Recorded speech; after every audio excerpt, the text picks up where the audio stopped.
नाज़रीन, अवामी न्यूज़ में ख़बरनि जो सिलसिलो जारी है। इन वक्त असीं तव्हांखे खिपरो में ख़बर ॾींदा हलूं त खिपरो लॻ खाई में आसिफ अली जेको मिठू खसकेली जो रवासी है, घरां खां के कमकार जे सिलसिले में घरां खां निकितो त रस्ते ते टे नामालूम हथियारबंदनि आसिफ अली खां 1 लख रोक रक़म फुर करे वरिती है, जॾहिं त मोटरसाइकिल फुरण जी कोशिश कई, जंहिं ते आसिफ मज़म्मत कई। इन ते आसिफ के फौरन ज़ख़्मी कयो।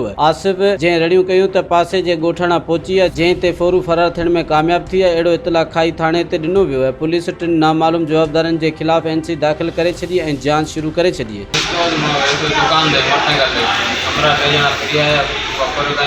छा फुर कयो?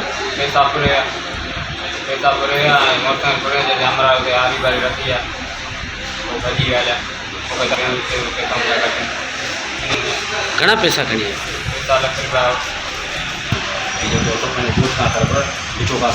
दुकान ठीक है तो हलाइण जे लाइ आयो हुयो।